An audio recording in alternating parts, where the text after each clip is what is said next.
motive a orar, é cantar conosco esta canção, alegria de vê-lo aqui, usa forte o meu coração, sinto o amor que nos une então, nesse aperto de mão,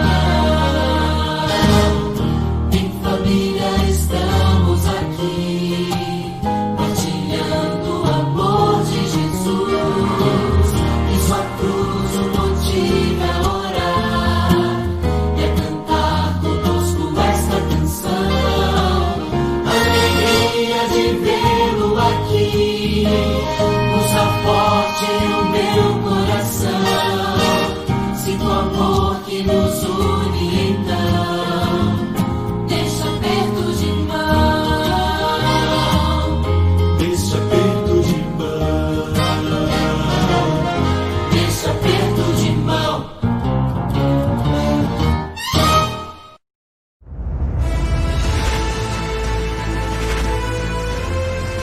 Provai e vede. História de hoje: dupla consagração.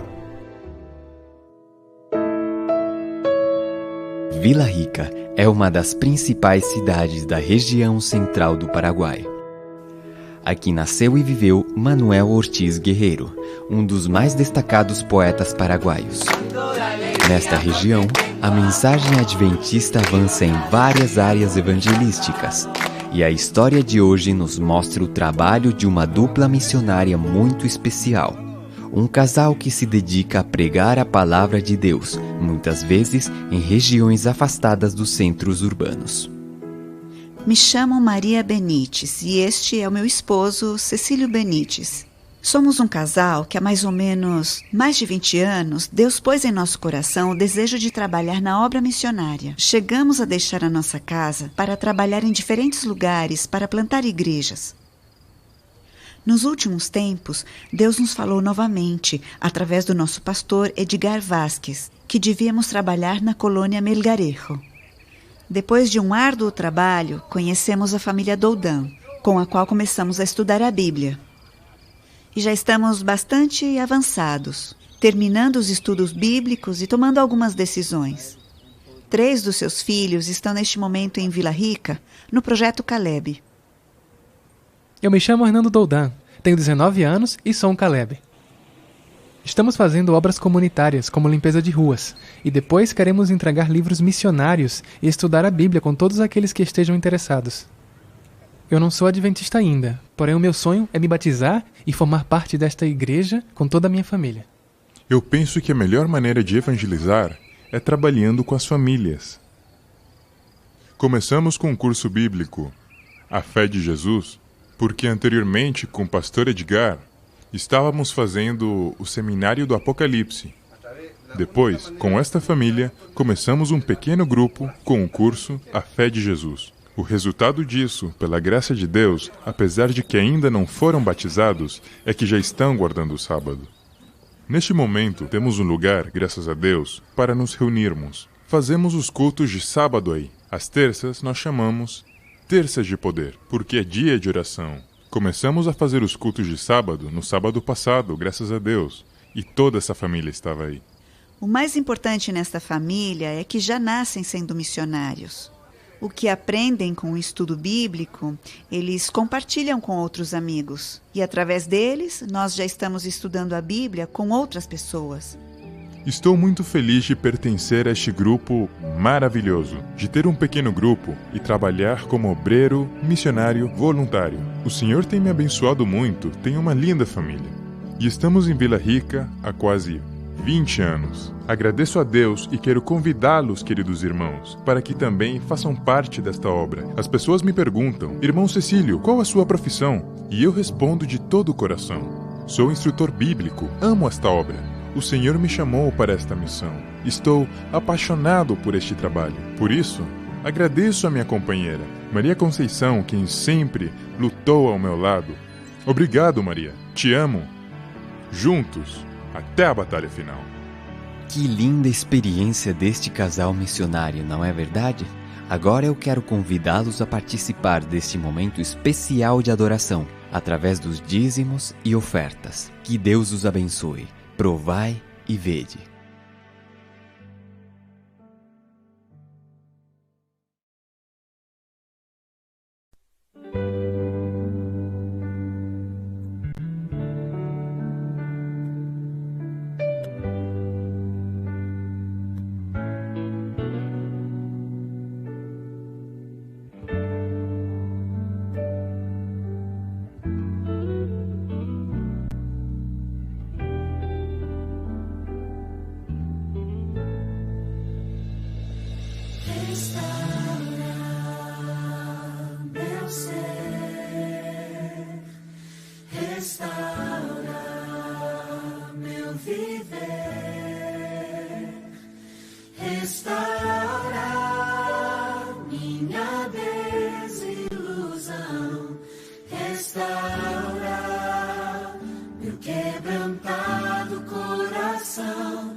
Olá, feliz sábado.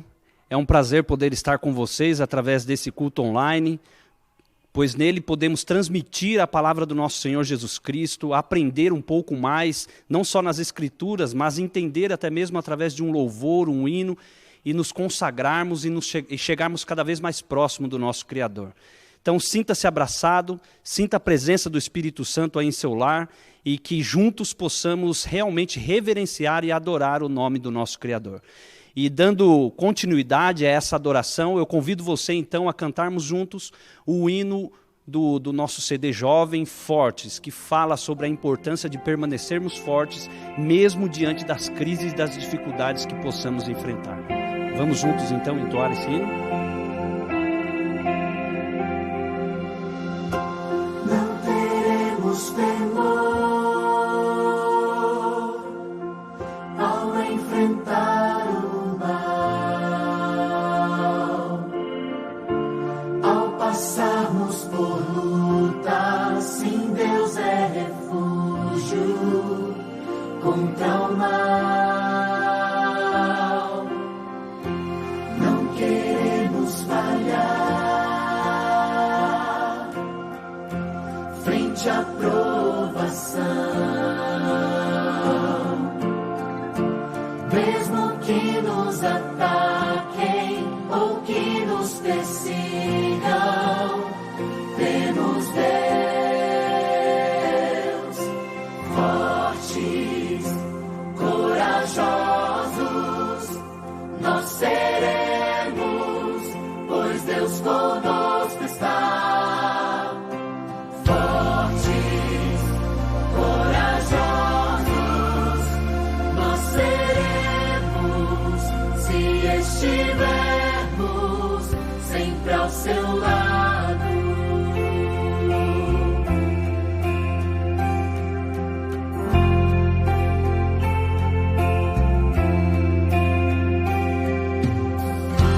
Mesmo na escuridão,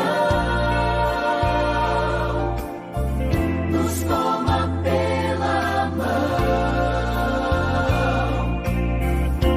Quem irá derrotar-nos se nós estivermos com o Senhor? Fortes, corajosos, nós seremos, pois Deus conosco está. Fortes, corajosos, nós seremos, se estivermos sempre ao seu lado. Em meio à escuridão, não há o que temer, nos toma pela mão. Ninguém nos vencerá, ligados ao Senhor, vitória haverá. Não há ninguém capaz de separar-nos do seu amor, está ao nosso lado. Fortes, corajosos, nós seremos, pois Deus conosco está. Fortes, corajosos, nós seremos, se estivermos a cada instante bem seguros, sempre ao seu lado.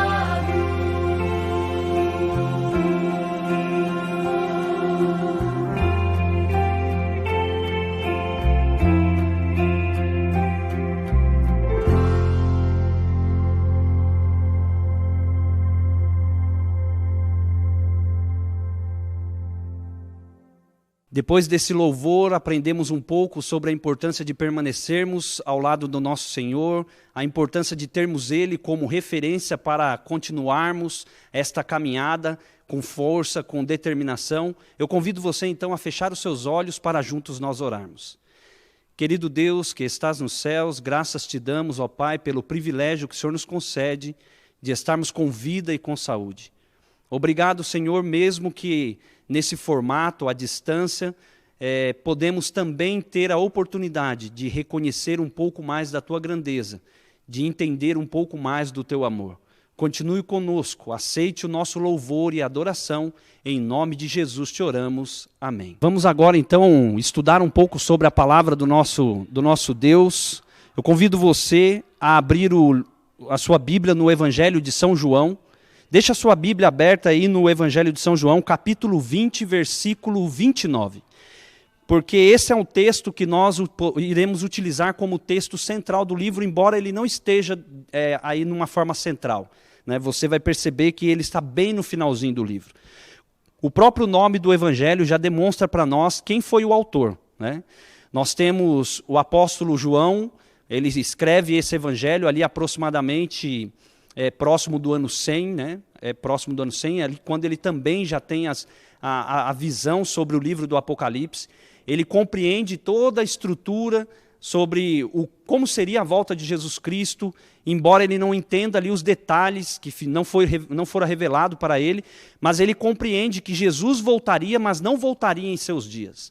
Por isso, eu entendo que a dificuldade que as pessoas estavam passando ali naquele período, ela nos remete também de uma forma como aplicação para os nossos dias. Porque muitos dos cristãos recém-conversos, eles estavam agora passando por uma crise que nós podemos chamar por uma crise de identidade. Porque a cidade de Jerusalém já havia sido destruída e muitos estavam dispersos, longe da sua parentela, longe dos seus familiares, e sem contar que também muitos estavam sendo mortos, perseguidos durante esse período. E agora o Evangelho de João, ele é escrito justamente para alcançar essas pessoas que aparentemente, diante da crise, estavam aí perdendo realmente a confiança de que Jesus em breve iria voltar. Quando você para pensar qual foi o período em que ele foi escrito, no mínimo nos atrai um pouco para a questão com respeito à curiosidade mesmo, teológica e bíblica. Por exemplo, quando ele for escrito ali aproximadamente no ano 100, né, quando João estava preso numa ilha. A preocupação de João, ela tem a ver com o texto que nós vamos ler. Acompanhe comigo agora no verso 29. O verso 29 do capítulo 20 do Evangelho de João. O texto diz o seguinte, verso 29 do capítulo 20. Disse-lhe Jesus, porque me viste, creste? Bem-aventurados os que não viram e creram. Nós temos aqui, já dentro de uma estrutura, um texto que nos atrai bastante sobre as bem-aventuranças daqueles que não andaram com Cristo. Bem-aventurança daqueles que não viram os milagres que Cristo fez. Bem-aventurança daqueles que, de certa forma, não comeram dos pães que Jesus multiplicou e assim por diante. Ele está direcionando esse evangelho justamente para esse grupo de pessoas. E aqui está dentro de um contexto da história de Tomé, porque Tomé fora aquele que não acreditou e ele só acreditaria se ele visse Jesus Cristo. E aqui nós temos esse texto, prestes a finalizar o evangelho. Quando você olha para os outros 3 evangelhos, você percebe a forma como ele vai sendo preparado para o término da estrutura. Aqui, ela já é totalmente diferente. Não é à toa que, depois desse texto, nós temos a história de Pedro. A história onde Pedro, então, ele é abordado pelo próprio Cristo, na beirada do mar da Galileia ali, e Jesus olha para ele, diante dos outros amigos, os seus amigos ali, com respeito aos discípulos, e ele olha para eles e pergunta o seguinte para Pedro, Pedro, tu me amas?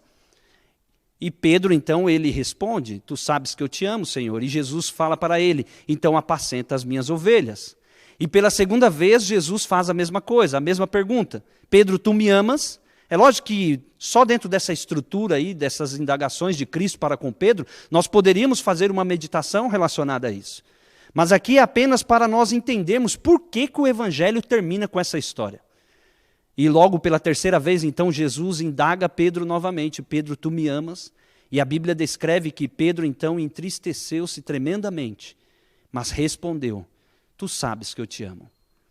Em seguida, então, no verso 18 do capítulo 21, diz o seguinte, em verdade, o próprio Cristo dizendo para Pedro, em verdade te digo, quando eras mais moço, tu te cingias a ti mesmo e andavas por onde querias. Quando, porém, fores velho, estenderás as mãos e outro te cingirá e te levará para onde não queres.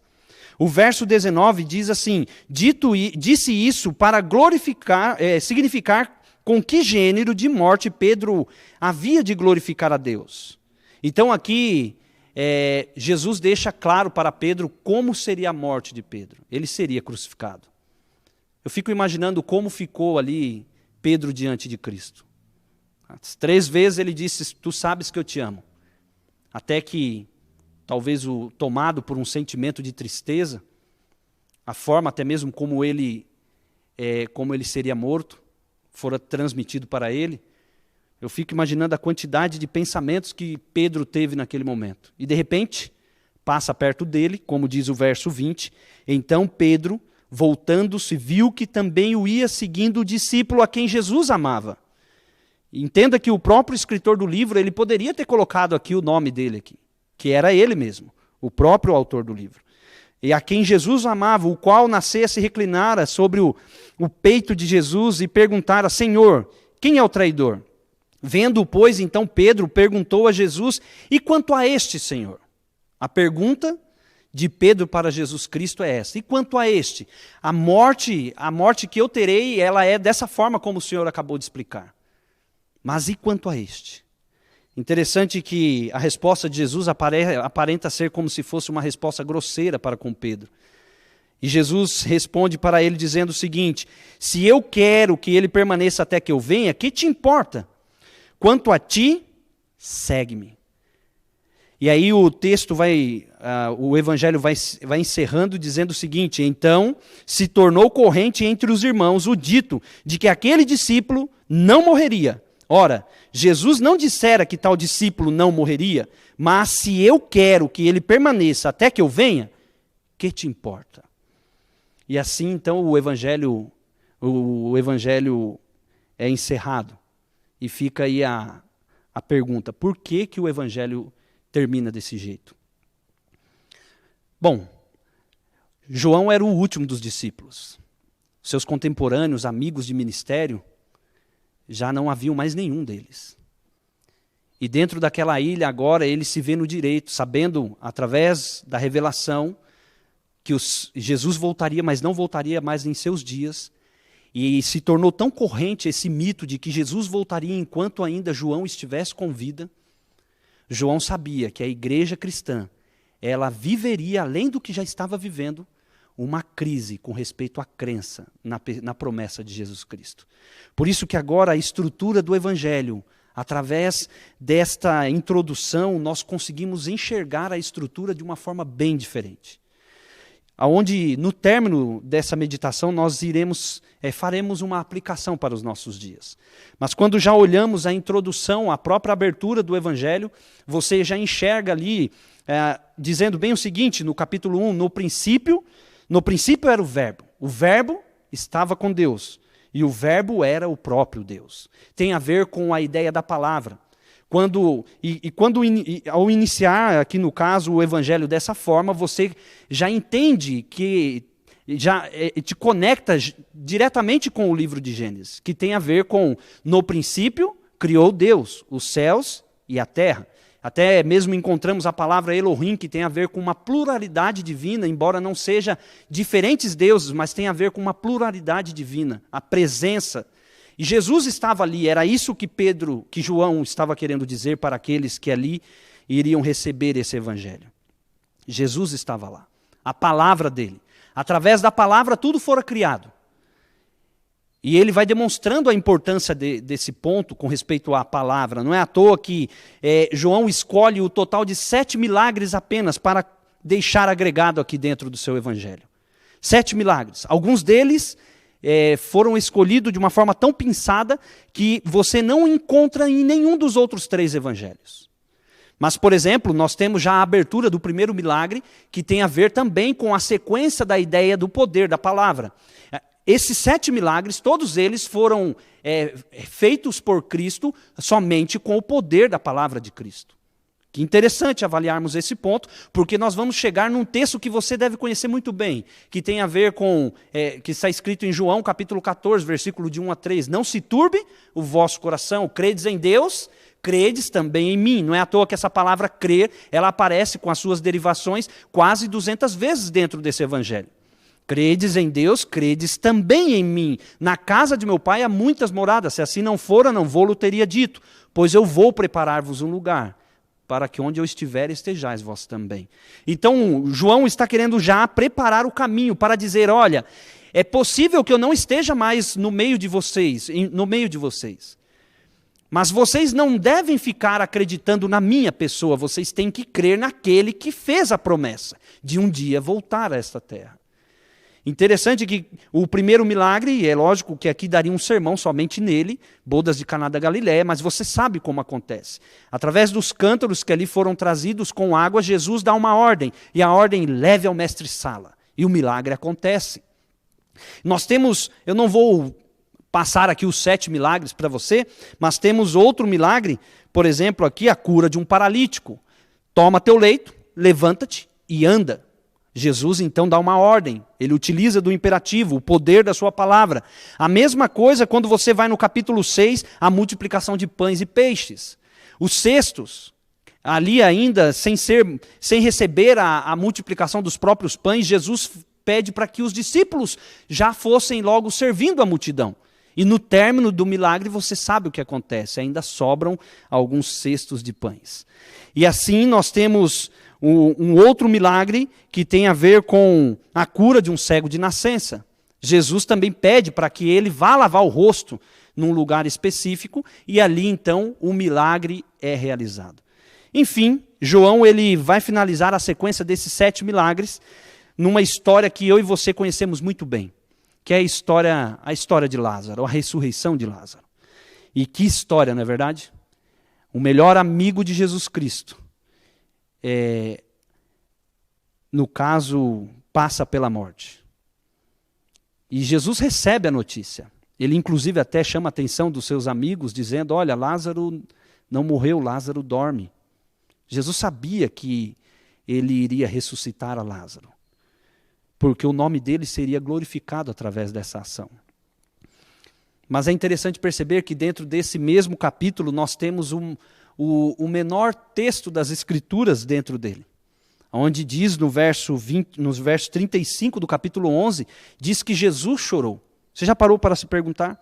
Se na introdução do capítulo, logo no início da história, com respeito à morte de Lázaro, Jesus encara a morte de Lázaro como um sono. Não, mas olha, era necessário que isso acontecesse, porque o meu nome será glorificado diante dessa situação. Por que Jesus chora? Ele chora porque ele olha para Maria desesperada, ele chora porque ele olha para Marta. É por isso que Jesus chora? Não, estudando um pouco sobre o porquê Jesus chorou, uma das coisas que mais fez com que o coração de Cristo ali se entristecesse é porque as pessoas não estavam acreditando que Jesus poderia realmente realizar o milagre da ressurreição. Nós temos um dos textos que é tão famoso, tão bem decorado por todos nós, que o próprio Cristo, no verso 25 do capítulo 11, na sequência da história, ele diz o seguinte, disse-lhe Jesus, eu sou a ressurreição e a vida, quem crê em mim, ainda que morra, dentro dessa história. Ele está dizendo sobre, olha, você precisa apenas crer em mim, você precisa, diante das circunstâncias da vida, diante dos desafios, diante dos problemas, diante das calamidades, diante da morte, não importa o que seja, você precisa continuar crendo em mim. E aqui nós temos então a sequência da história. Jesus desafia aqueles que ali estavam, depois que ele volta da outra cidade e se encontra com os seus amigos, inclusive com Maria e Marta, aonde ele é abordado ali dizendo, pela própria Maria, dizendo assim, mestre, se tu estivesse aqui, ele não teria morrido. E Jesus então convida para que fossem até o sepulcro.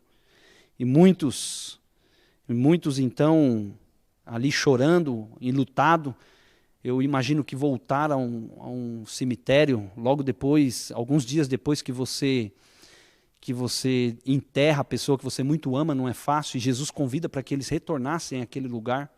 E ao chegar ali naquele lugar, o desafio de Cristo era realmente ressuscitar a Lázaro. Mas ele lança também um desafio para o ser humano. E o desafio que Jesus lança para o ser humano é, removam a pedra. Sabe, eu fico pensando, aquela pedra realmente poderia ser muito pesada. Mas Jesus sabia o que estava fazendo. A pedra que ele estava removendo não era de uma forma literal, mas era a pedra da descrença do coração do ser humano. Não é à toa que o primeiro argumento já surgiu em cena. Mas, Senhor, cheira mal. Eles não levantaram um argumento dizendo que a pedra era pesada. Senhor, cheira mal. Jesus, então, deixa bem claro para eles, removam a pedra. Porque o milagre sou eu quem vou fazer. Na vida é assim. Às vezes nós não entendemos, eu gosto muito de um texto do comportor evangelista, que a irmã White diz o seguinte, ela diz assim, o poder de Deus, mais o esforço humano, grandes coisas acontecem. Existem milagres que às vezes não acontecem em nossa vida, justamente porque Deus está esperando que eu e você façamos a nossa parte. E tem a ver com crer, tem a ver com continuar confiando. Quando eu olho para as Escrituras, eu conheço e ouço história de pessoas, heróis bíblicos, que permaneceram confiando por anos, de que um dia tudo mudaria. Quando eu olho, por exemplo, para a história de José, ele chega com 17 anos no Egito. Interessante é que com quase 30 anos já de idade, quando os dois jovens ali fazem parte daquela prisão, e o sonho, e José então revela-lhe o sonho, no final ele deixa bem claro que quem tinha o poder de revelar aquele sonho era o pai do seu próprio pai, da linhagem de Abraão, Isaac e de próprio Jacó. Ele não perdeu a fé, ele continuou crendo, mesmo diante dos desafios do Egito. E aqui nós olhamos e percebemos a forma como João ele está nos atraindo, a forma como João está nos chamando. Interessante que esse evangelho está sendo escrito justamente para a segunda geração de cristãos. E você sabe que, de certa forma, só existiram duas. A primeira geração foram aqueles que andaram com Cristo, que viram Cristo realizando os milagres. A segunda geração são aqueles que, bem-aventurados, que não viram, mas creram. E eu e você entramos nessa e fazemos parte dessa segunda geração de cristãos. Por isso, meu amigo, que o próprio evangelista, ele vai descrever aqui, vai deixar descrito uma oração extraordinária para nós. Ele começa a transmitir a oração sacerdotal de Cristo, onde Jesus está orando pelos discípulos, e ele fala, Pai, eu não peço que os tires do mundo, mas eu peço que os livre do mal. Senhor, eu oro também não somente por estes, mas eu oro por aqueles que virão a crer em mim, por intermédio da tua palavra. Jesus também ora pela segunda geração de cristãos. E por intermédio destes, que é o que eles fariam, pregariam o evangelho. E aqui nós olhamos para a história de Lázaro, e você percebe como Jesus finaliza. A descrença então é derrubada. E eles removem a pedra. E Jesus apenas com o poder da tua palavra vence a morte mais uma vez. Lázaro, sai para fora. Enfim, eu e você precisamos entender a importância de permanecermos ao lado do nosso Criador, de continuarmos crendo. Existem milagres, como eu disse para você, que Jesus, ele realmente quer realizar em nossa vida. Eu não sei o que vem assolando a sua caminhada cristã até aqui. Eu não sei quais são os problemas que você mesmo vem enfrentando diante dessa situação que nós estamos vivendo no mundo. Mas é possível, diante dos desertos da vida, que eu e você caiamos naquela falácia de perder a confiança no nosso Criador, de desviarmos o foco daquilo que é real. Mas Deus hoje ele nos pede para que juntos possamos permanecer ao lado dele, acreditando não nas palavras do evangelista, não nas palavras do próprio apóstolo que já estava cansado numa ilha, embora tenha sido ele quem deixou escrito, mas sim nas palavras que vêm do alto céu, dos altos céus, que diz o seguinte, como nós já pronunciamos aqui, não se turbe o vosso coração, credes em Deus, credes também em mim, porque um dia aquele que foi, prometeu que irá voltar. Diante dos desafios que estamos vivendo, o pedido é, continue ao lado de Jesus Cristo, crendo nele, para que juntos possamos estar em pé, olhando o céu se abrir, no dia em que ele estiver retornando para nos buscar. Que Deus abençoe você. Vamos cantar juntos?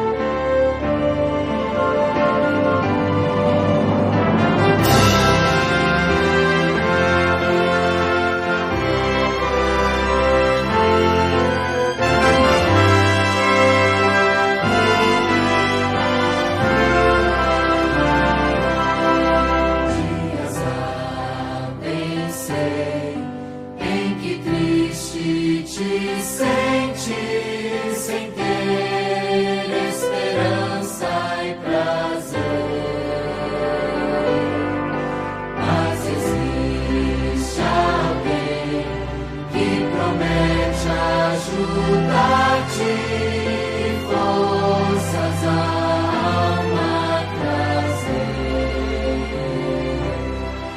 Não desistir, Cristo vem logo. Breve aurora de raiar. Não desistir, Cristo vem logo. Não desistir, Ele virá.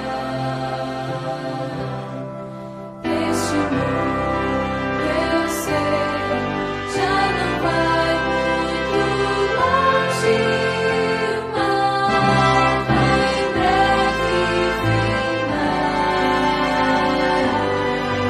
Minha fé em Deus, sim, está bem firmada. Jesus logo vai regressar. Não desistir, Cristo vem logo. Breve aurora de raiar. Não desistir, Cristo vem logo.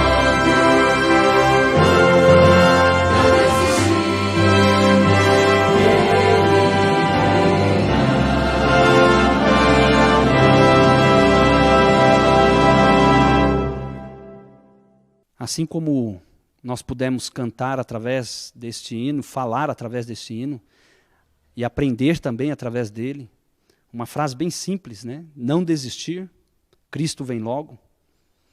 Quantas pessoas às vezes desistem na caminhada cristã? Eu conheço vários que começaram a trajetória comigo, começaram no mesmo ambiente, na mesma igreja, com a mesma força de vontade, e que infelizmente hoje já não fazem mais parte das fileiras daquele que levanta a bandeira ensanguentada de Cristo e permanecem firme ao lado dele. Por isso que eu quero contar uma história para você, um momento agora de fechamento, uma história que aconteceu comigo referente aos desafios da vida. Eu me lembro que com 19 para 20 anos eu me formei ali no ensino médio, mas para mim não foi tão fácil a formatura no ensino médio. Estava no último ano do ensino médio, sentado próximo de uma janela, quando o professor de matemática entrou em nossa sala. O professor todo animado, que nós gostávamos, todo eufórico, determinado, naquele dia estava bem diferente. Os olhos meio opacos, cheio de lágrimas. Em uma sala com quase 50 alunos, ele olhou para nós e disse o seguinte: pediram para que eu não dissesse a vocês, disse ele, mas um estudo do governo feito em nossa escola apontou que, de cada 100 pessoas que se formam nessa escola, apenas um de vocês conseguirá se formar numa faculdade na vida. E eu tinha um desejo no coração, desejo de um dia poder fazer parte de uma universidade e de conseguir realizar um sonho como este. Mas eu tinha certeza que eu não seria aquele, porque quando eu olhava para a minha família, minha mãe separada do meu pai, mãe de 7 filhos, eu sendo um dos mais velhos, tendo que ajudar na manutenção da família. Trabalhava durante o dia como pedreiro, não desmereço a profissão, gosto muito, valorizo muito, aprendi muita coisa nessa área. Mas eu sabia que eu não era aquele. Ele disse de cada 100, apenas um. E só na nossa turma, que era a turma da noite, já haviam quase 50 alunos ali. Então, eu fui para casa com aquela mensagem, com aquela fala dele de uma forma tão triste. E passado alguns meses, um tempo depois, agora em cima do andame, numa construção civil, um chapéu de palha na cabeça, uma colher de pedreiro em minhas mãos, e eu estava numa luta tremenda. A luta era o seguinte: eu havia conversado com Deus, a conversa, agora era uma segunda-feira, a conversa foi relacionada a um evento que aconteceu num domingo à noite dentro da nossa igreja. Eu havia desafiado a Deus, porque constantemente estava sendo convidado a participar de um projeto que a nossa igreja tem, que é chamado de Projeto Sonhando Alto, para aqueles que têm o desejo de um dia cursar uma universidade através da venda de livros de porta em porta, que é chamado de comportagem. Mas eu não entendia que aquilo era para mim, embora de uma forma insistente chegava uma mensagem através de alguém, através de um anúncio na igreja, E eu entendia que aquele era um convite que Deus estava fazendo. E eu orei em pensamento, porque minha avó dizia assim, olha, toda vez que você for orar, dependendo do que você for conversar com Deus, ore em pensamento, porque até o diabo ele ouve a sua oração e quer atrapalhar os seus planos. Ela, de uma forma leiga, me ensinou a realidade. E eu desafiei a Deus, Senhor, vai ter um evento na igreja, no domingo à noite, e uma pessoa não muito famosa naquela época, né, que era a Alessandra Samadello, iria cantar na igreja, e eu falei, olha, se ela olhar para mim e disser que eu me pareço com um comportor, eu então irei para a comportagem. E por incrível que pareça, no domingo à noite, depois que ela então termina ali a sua apresentação, eu estava sentado na galeria, desci da galeria, até achei que, olha, talvez eu possa sair um pouco mais cedo, antes que ela saia, né, antes que ela receba as pessoas ali na porta, antes que ela recepcione a todos. Mas eu achei que seria injusto com Deus. Mas eu também estava certo de que Deus não deixaria isso acontecer, ou faria, meio descrente. Mas, por incrível que pareça, quando chegou a minha vez, passando ali na porta para cumprimentá-la, a cumprimentei e fui saindo, de repente uma mão tocou meu ombro, e era ela, e ela olhou para mim e disse assim, você é um comportor? Porque você se parece com um amigo meu, que era um comportor, eu achei que era ele até. E naquele dia eu fiquei sem saber como responderia a pergunta dela, se eu era um comportor ou não. E no outro dia, agora em cima do andame, como eu disse para você, naquela construção ainda relutante, vou ou não vou, faço ou não faço a minha parte, confio ou não confio, porque eu quero seguir a minha vida e conseguir realizar os meus sonhos, e eu creio que através dessa função eu também consigo. Mas eu tinha certeza que Deus tinha um plano para mim. E eu então, era próximo do almoço, desci do andame, bati a mão nas costas do meu irmão, que estava ali me ajudando naquela obra. Eu falei, Flávio, vamos para casa.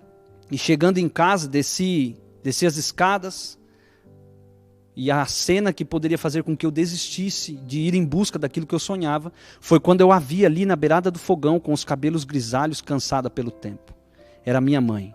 É triste você ver uma pessoa que você muito ama se desgastando aos poucos, sem você poder fazer nada. Eu não disse nada, porque eu já havia conversado com ela uma noite anterior, expliquei para ela o que estava acontecendo, e ela não se posicionava nem contra nem a favor, porque ela sabia do preço que deveria ser pago. Então, fui até o quarto, peguei uma mochila, coloquei algumas roupas, e falei, Senhor, eu vou para a comportagem. E a segunda cena foi quando eu vi a minha irmã caçula brincando no tapete ali no meio das beliches, beliche de um lado, beliche do outro, que poderia fazer com que eu desistisse. E agora, então, com a mochila nas costas, me despedi da família, subindo as escadas, e eu lembro daquela cena, a cena que não sai da memória. Porque toda vez que você é desafiado a ir em busca daquilo que você sonha, com respeito à determinação, Deus pede que nós realmente creiamos que Ele possa fazer um milagre por nós. E eu fui para a comportagem, e o resultado você está vendo aqui, alguns anos depois. Sabe o que eu aprendi? Para resumir essa história, eu aprendi que o poder de Deus, mais o esforço humano, grandes coisas acontecem. Mas para que a pedra seja removida, para que o milagre aconteça, eu e você devemos fazer a nossa parte.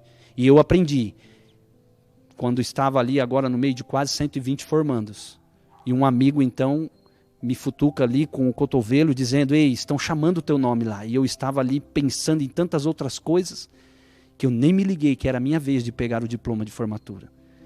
Porque eu estava lembrando a quantidade de vezes que eu tive que vender um livro, atender uma pessoa, e Deus ele foi suprindo, fazendo o milagre dele, na medida que eu ia fazendo a minha parte. O meu convite para você, hoje, eu não conheço sua história, não sei o que você está passando em sua família, mas eu tenho certeza plena de que Deus deseja sim fazer um milagre em sua vida. Não sei em que área, não sei em que momento, mas uma coisa é certa, a pergunta que eu quero lhe fazer é, você tem feito a sua parte? Você tem realmente confiado que Deus pode responder de uma forma positiva o que você precisa? Eu deixo esse convite para você responder.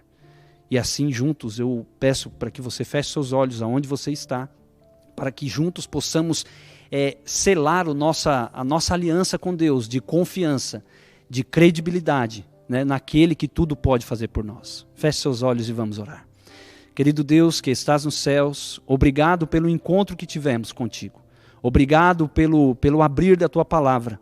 Obrigado pelo convite que o Senhor nos faz a não desistir, a permanecermos focados nos Teus ensinos, a permanecermos focados nos Teus propósitos. Não importa se sejam sonhos a serem realizados nessa vida, não importa se sejam conquista de algo que desejamos tanto, ou até mesmo o crescimento espiritual, o Senhor sempre pede para que nós façamos a nossa parte. Existem milagres, com certeza, daqueles que agora estão nos assistindo, que deseja que esses milagres aconteçam em sua vida. E, Senhor, nos perdoe se às vezes, pela descrença, não temos feito a nossa parte como deveria. Que o Senhor possa nos ajudar a fazer a nossa parte, não de uma forma meritória, mas de uma forma que aquele que é como uma demonstração clara de que fazemos porque acreditamos que o Senhor é o Deus do universo, é o Deus que tudo pode e é o Deus que pode sim realizar grandes feitos em nossa vida. Ajuda-nos a acreditar. Por isso que termina a oração dizendo que o Senhor te abençoe e te guarde. Que o Senhor faça resplandecer o rosto sobre ti e tenha misericórdia de ti. Que o Senhor sobre ti levante o rosto e te dê a paz. Amém. Que Deus abençoe você e que juntos possamos ter um bom restante de sábado.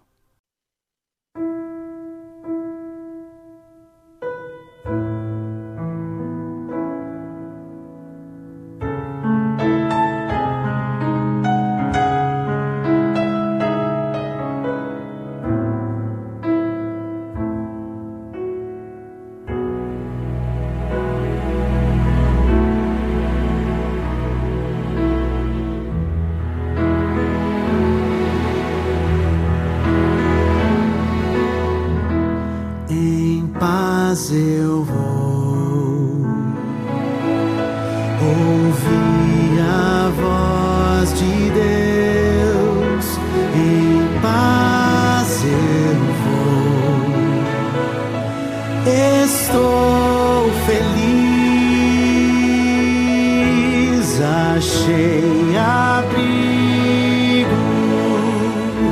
em sua casa. Estou com meu Jesus.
Jesus.